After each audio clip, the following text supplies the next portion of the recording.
नमस्कार, city centre show में आपका स्वागत है। मुंबई से मैं हूं पूजा भारद्वाज और इस वक्त मैं मौजूद हूं मुंबई के डिलायल रोड ब्रिज के ऊपर, सबसे विवादित ब्रिज में से एक, क्योंकि इसी ब्रिज को लेकर स्थानीय विधायक आदित्य ठाकरे के ऊपर हाल में ही एफआईआर हो गई थी, क्योंकि रात 9 बजे अपने सहयोगियों के साथ उन्होंने इसका उद्घाटन किया था।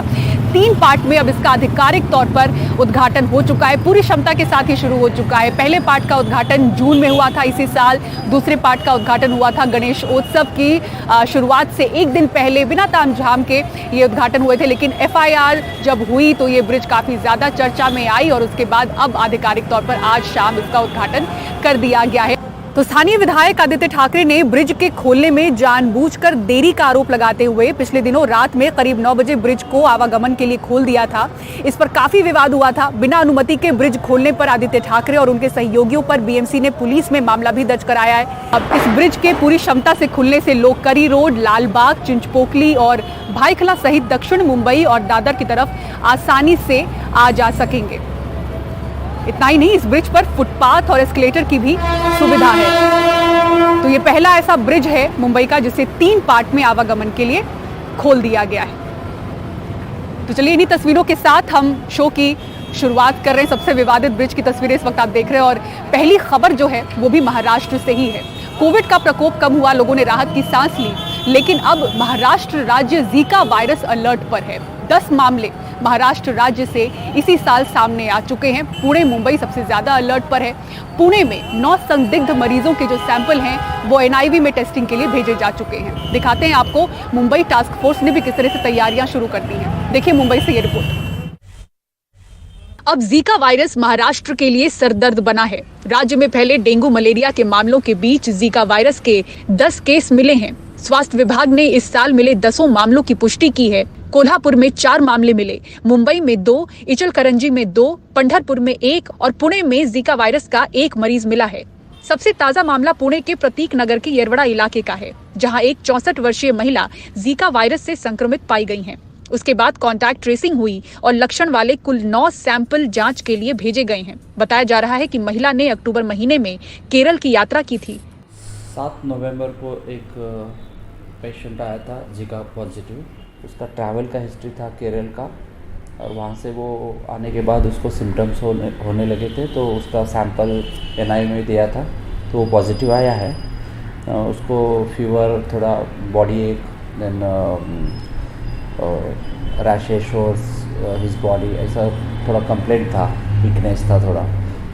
तो उसके घर में अभी तक किसी को भी इसी तरह की बीमारी, फीवर या दूसरा कुछ है नहीं। वो सब कॉन्टैक्ट के सैंपल हमने ले लिए हैं। पेशेंट अभी डिस्चार्ज होकर घर में रेस्ट ले रहा है। एनआईवी में उसके क्लोज कॉन्टैक्ट में 5 जो क्लोज रिलेटिव थे घर में, उनके सैंपल्स ले लिए हैं।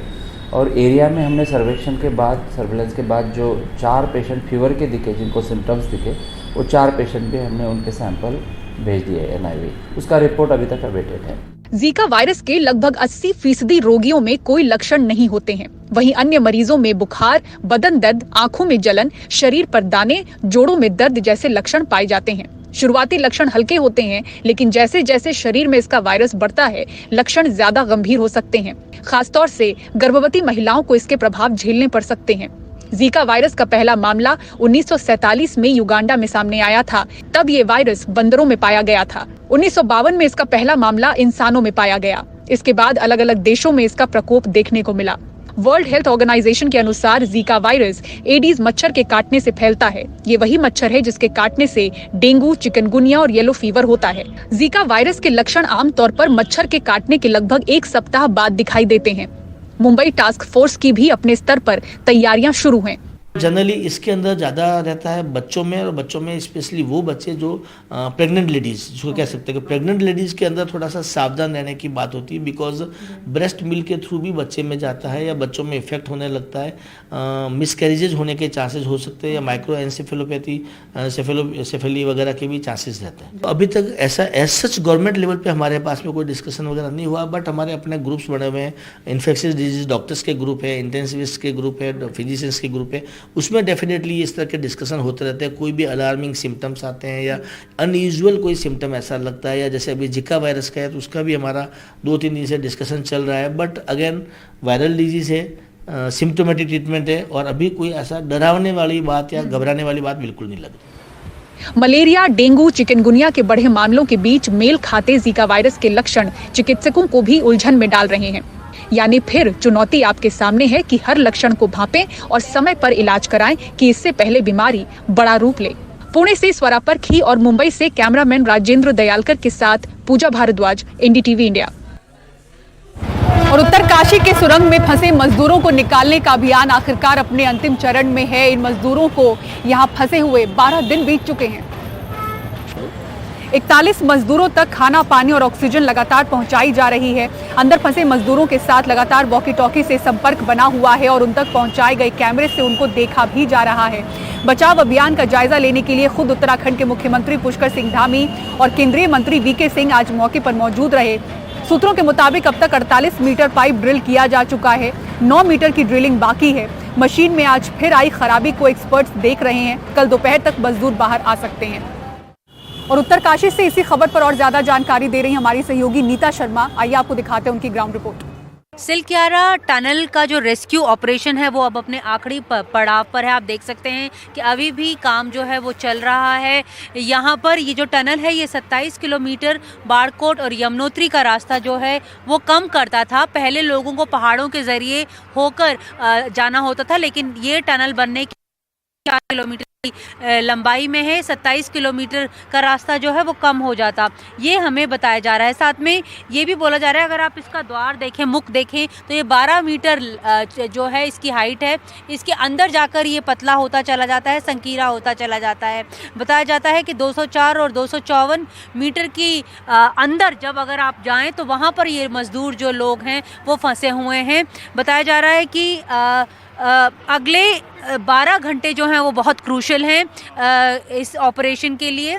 और मुख्यमंत्री जो हैं वो खुद इसी इलाके में कैंप किए हुए हैं और जितनी भी एजेंसीज़ हैं, चाहे वो एनडीआरएफ हो, चाहे बीआरओ हो, चाहे आर्मी हो, वो सभी जो हैं वो लगातार इकट्ठा काम कर रही हैं ताकि जो ऑपरेशन है वो जल्द से जल्द ख़त्म किया जा सके और जो 41 मज़दूर अंदर फंसे हुए हैं वो अपने परिवार वालों से जल्द मिल सकें।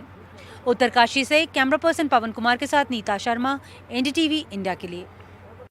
और 12 दिनों से सुरंग में फंसे उत्तर प्रदेश के रहने वाले मजदूर राम सुंदर की मां से हमारे सहयोगी तनिष्क ने बात की। आइए आपको सुनाते हैं उन्होंने क्या कहा। संतोष के साथ साथ राम सुंदर भी हैं जो उस टनल में फंसे हुए हैं और जो बाहर आने का, उनके घर वाले उनके बाहर आने का इंतज़ार कर रहे हैं पिछले 12 दिनों से। हम इस वक्त राम सुंदर की माता जी के साथ जुड़े हुए हैं। आपका नाम? धनपति। तो आपकी अभी आखिरी बार कब आपको खबर मिली वहाँ की कि क्या स्थिति है? खबर तो नहीं आवा है, वह जौन मोबाइल में देखा जाते है वह देखी थे, वह सुनी थे खबर, और वैसी के खबर कोई नहीं भेजा है कि मेरे भाई वो है कह के। लड़का गए 4 महीना हुईगा, 4 महीना हुईगा, दीपावली के दिन ये हाल हुईगा, ना चूल्ही में आगी रहा, ना दीपावली जलाए, ना को हमारे चिंता गुन्नक झारे। का करी भैया, एकदम ढोसा जीव मारा करत है। तो हमारे बच्चे कहीं सुविस्तर के निकाल दे बड़ी है, कहीं हमारे बच्चे घरे आई जाए। यह हमारा जीव का हट है कि आज हमारा लड़का आई जाए, कल आई जाए, बस आ जाए, है ना? हाँ, हमारा दिल कहता है कि हम कब अपन बच्चे के यहाँ देखी। बहुत दिल रोट है हमारा बच्चे के यहाँ। आज 12 दिन हुई गा, बच्चे हमारा कब देखा, कहीं थे कब बोली लगा, दिन भर रोई थी, क्या करे।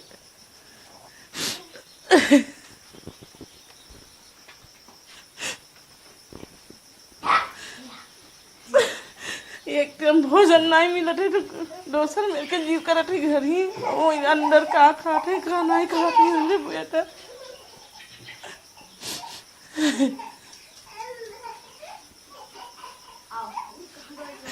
हमें बच्चे के बहुत जल्दी कोशिश कर दिया भैया, आप लोग पूरा करी से बहुत जल्दी निकल जी हैं। 12 दिन ही गए पूरा टोटल।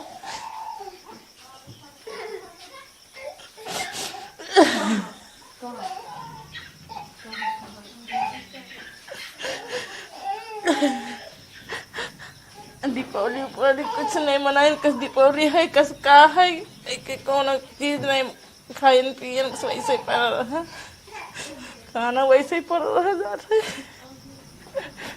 वही खवाई ली समझे बुझाई तो थोड़े थोड़े खा ली थे, नहीं वो रही जाता है खाया।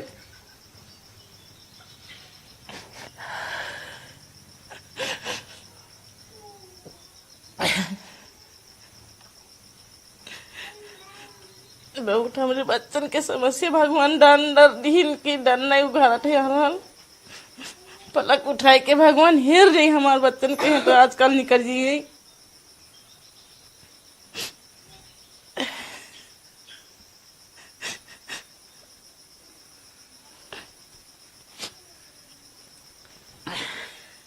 कही थे हमारे लड़के आई जाई बहुत जीव हरियर हुई जाए, भगवान जीव हमारा हरियर कही दे कही थे शंकर भगवान भोलेनाथ बाबा कौनो मेर के हरियर कह दे, हमरे बच्चन के जील हरियर कह दे निकाल दे भगवान बस ये मनाई थे भैया। जल्दी आ जाइए, सब वहाँ पे स्वस्थ हैं, आ जाइए।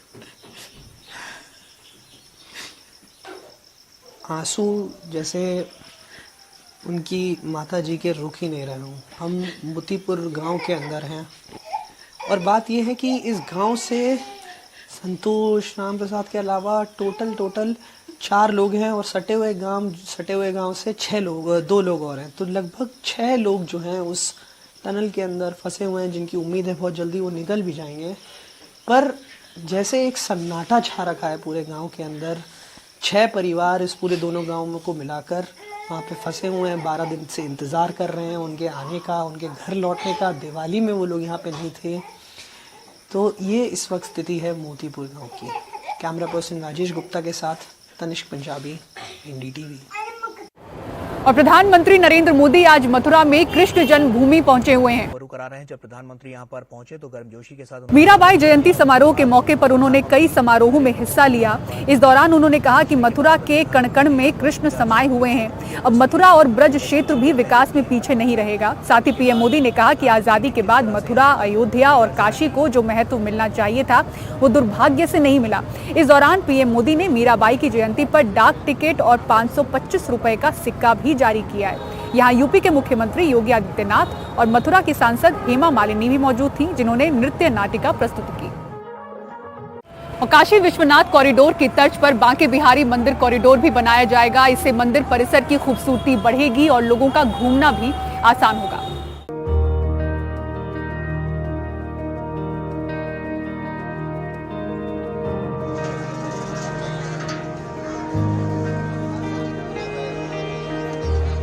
ये लाखों श्रद्धालुओं की आस्था का केंद्र वृंदावन का प्रसिद्ध बांके बिहारी मंदिर है। यहाँ आने के लिए श्रद्धालुओं को लगभग रोज इतनी भीड़ भाड़ और धक्का मुक्की झेलनी पड़ती है। फिलहाल 2 रास्ते हैं। विद्यापीठ का ये रास्ता है जहाँ से हम गुजर रहे हैं, और दूसरा रास्ता जुगल घाट वाया दाऊ तिराहा है। लेकिन दोनों रास्ते सकरे हैं। चलने फिरने का यहाँ से कब से हम 1.5 घंटे से यहाँ से आ रहे हैं, तो अभी अंदर जाकर दर्शन नहीं हुए हैं। अच्छा, दर्शन नहीं हुए अभी दर्शन नहीं हुए? नहीं। और वो जो अंदर से वो माला फेंकते हैं, वैसा फूल ऐसा फेंकते हैं, हमारे वैसे ऐसा नहीं होता। भगवान तो अच्छे से दर्शन होना चाहिए। कहाँ से आप आए हैं? हम गुजरात अमरेली से आए हैं। गुजरात से आए? हाँ, गुजरात अमरेली से आए हैं। पर वहाँ से सुना था ऐसा अच्छा दर्शन होगा, पर ऐसा अच्छा कुछ नहीं हुआ। बाहर से हमने दर्शन कर लिए। अभी तो बहुत दिक्कत होता है यहाँ दर्शन करने में। उसके बाद से बहुत, जैसे वहाँ बनारस में हो गया, अगर वैसा व्यवस्था यहाँ हो जाए तो हम लोगों के लिए बहुत अच्छा होगा। सरकार की कोशिश है कि बांके बिहारी मंदिर कॉरिडोर कुछ इस तरह बनाया जाए कि मंदिर को मूल स्वरूप में रखते हुए इसके बाहरी इलाके में सुविधाएं बढ़ाई जाएं। ये क्षेत्र 5 एकड़ का हो सकता है। बांके बिहारी मंदिर कॉरिडोर की मौजूदा योजना के तहत देवराहा बाबा घाट से सीधे बांके बिहारी मंदिर के सामने तक सस्पेंशन पुल बनाया जाएगा। बांके मंदिर तक पहुंचने के लिए कॉरिडोर में 3 रास्ते होंगे। पहला रास्ता जुगल घाट से शुरू होगा और मंदिर तक जाएगा। दूसरा रास्ता विद्यापीठ चौराहे से मंदिर तक, और तीसरा रास्ता जादौन पार्किंग से शुरू होकर मंदिर तक पहुंचेगा। 2 पार्किंग होंगी, एक पानी गांव और दूसरी बांके बिहारी मंदिर के दूसरी ओर यमुना नदी के किनारे बांके बिहारी ब्रिज पार्किंग बनेगा, ताकि यमुना एक्सप्रेसवे से आने वाले यात्रियों को वृंदावन के जाम में न फंसना पड़े। बांके बिहारी ब्रिज पार्किंग से लेकर कॉरिडोर तक करीब 11,000 वर्ग मीटर रास्ते में यात्री सुविधा केंद्र बनेगा। इसमें पेयजल, शौचालय, वाईफाई और विश्राम स्थल होंगे। मंदिर के मूल स्वरूप को यथावत रखकर बाहरी परिसर का विस्तार किया जाएगा। नए डिजाइन में मंदिर के बाहर 2 स्तर का क्षेत्र होगा। यात्रियों के लिए 5,300 वर्ग मीटर के 2 प्रतीक्षालय बनाए जाएंगे। मंदिर के बाहर खुले परिसर में बड़ा फव्वारा होगा, जिसके चारों ओर 4 बागीचे होंगे। साथियों, ये पूरा क्षेत्र कान्हा की लीलाओं से जुड़ा है। मथुरा, वृंदावन, भरतपुर, करौली, आगरा, फिरोजाबाद, कासगंज, पलवल, बल्लभगढ़ जैसे इलाके अलग अलग राज्य में आते हैं। भारत सरकार का प्रयास है कि अलग अलग राज्य सरकारों के साथ मिलकर हम उस पूरे इलाके का विकास करें। लेकिन बांके बिहारी मंदिर सैकड़ों साल पुरानी 22 कुंज गलियों से घिरा है। इन गलियों में बने करीब 300 मकान और दुकानें भी कॉरिडोर की जद में आ रही हैं। बांके बिहारी मंदिर के सेवादार गोसाई का कहना है कि वृंदावन की कुंज गलियां, ब्रिजरज और तुलसी वन जैसी पहचानों को बनाए रखा जाए।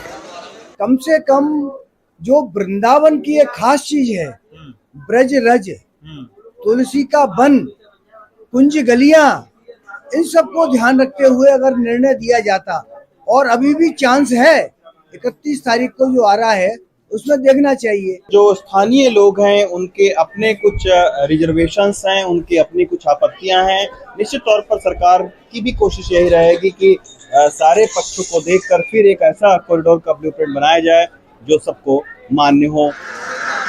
इसी के चलते बांके बिहारी मंदिर कॉरिडोर की सुनवाई हुई और अब हाई कोर्ट ने भी कॉरिडोर को हरी झंडी दे दी है। मथुरा से सौरभ और राकेश सिंह के साथ रवीश रंजन शुक्ला, एनडीटीवी इंडिया। भारत सरकार ने सोशल मीडिया पर डीप फेक वीडियो और फेक कंटेंट से सख्ती से निपटने के लिए नया कानून लाने का फैसला किया है। सरकार ने माना है कि भारतीय लोकतंत्र के लिए ये खतरा बनता हुआ दिख रहा है और इसको लेकर तमाम सोशल मीडिया कंपनियों और स्टेक होल्डर्स के साथ मिलकर काम किया जा रहा है। हमारी डेमोक्रेसी पे बड़ा एक खतरा ये उभर के आया है। जरूरत है कि जल्दी से जल्दी इस पे स्टेप्स लिए जाएं, चाहे वो कानूनी हो, चाहे वो रेगुलेटरी हो, चाहे वो टेक्नोलॉजिकल हो, हर एक तरह के स्टेप्स हमको लेने की जरूरत है। सोशल मीडिया प्लेटफॉर्म्स पर डीप फेक वीडियो के बढ़ते मामलों को रोकने के लिए गुरुवार को आईटी मंत्री अश्विनी वैष्णव ने सोशल मीडिया प्लेटफॉर्म और उद्योग जगत के वरिष्ठ प्रतिनिधियों के साथ बैठक की। लगभग 2 घंटे चली बैठक में सरकार और सोशल मीडिया कंपनियों के बीच इस बात पर सहमति बनी कि अगले 10 दिन में 4 स्तर पर पहल के लिए एक नया एक्शन प्लान तैयार किया जाए। डीप फेक कंटेंट या सामग्री पोस्ट होने से पहले और बाद में उसे जल्दी डिटेक्ट किया जाए। डीप फेक कंटेंट वायरल होने से रोकने के लिए प्रभावी तंत्र होना चाहिए। प्रभावी और शीघ्र रिपोर्टिंग और शिकायत निवारण तंत्र उपलब्ध होना चाहिए और समाज में डीप फेक के खिलाफ व्यापक जागरूकता बढ़ाना जरूरी होगा। रेगुलेशन इन 3 तरीकों से हो सकता है। उसके ऊपर तुरंत आज से काम चालू होगा। कुछ काम पहले भी हुआ है और इसके ऊपर काफी गंभीरता के साथ काम हुआ है। या तो एग्जिस्टिंग रेगुलेशंस रूल्स को चेंज करेंगे या नए रूल्स लाएंगे या नया कानून लाएंगे। इनमें से किसी एक तरीके से इसमें रेगुलेशन आएगा। इस मामले में जल्दी ही माईगॉव पोर्टल पर आम लोगों से उनके सुझाव आमंत्रित किए जाएंगे। डीप फेक का डिटेक्शन करना बहुत जरूरी है कि डीप फेक है या नहीं। पता करना बहुत जरूरी है कि ये डीप फेक सिंथेटिक है या नेचुरल है। ये पता करना जरूरी है।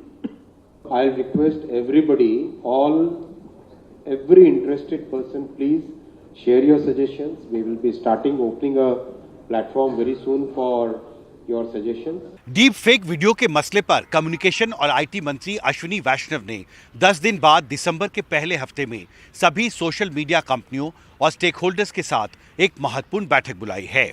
इस बैठक में डीप फेक वीडियो की समस्या से सख्ती से निपटने के लिए प्रस्तावित नए रेगुलेशंस या एक नए कानून के विकल्प पर आगे चर्चा की जाएगी। दिल्ली से कारण पात्रा के साथ Himanshu Shekhar, NDTV India. Israel और हमास के बीच युद्ध विराम की उम्मीद, दिखाएंगे आपको पूरी खबर एक ब्रेक के बाद। देखते रहिए सिटी सेंटर शो।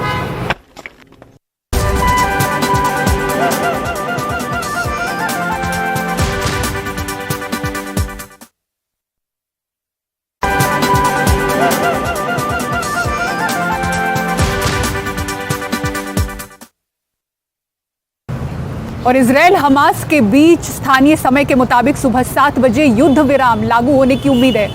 हालांकि कल युद्ध विराम के ऐलान के बावजूद इजराइल ने गाजा पर हमले किए थे। इजराइल डिफेंस फोर्स ने कहा है कि गाजा में 300 ठिकानों को टारगेट किया गया। इस बीच गाजा के सबसे बड़े अस्पताल अल शिफा के डायरेक्टर को इजराइल डिफेंस फोर्स ने गिरफ्तार कर लिया है। हमास कल 13 बंधकों को रिहा कर सकता है। और सिटी सेंटर शो में फिलहाल इतना ही। मुंबई के लोअर परेल स्थित दिलाइल रोड ब्रिज से पूरी टीम को दीजिए इजाजत। खबरों के लिए देखते रहें एनडीटीवी इंडिया। नमस्कार।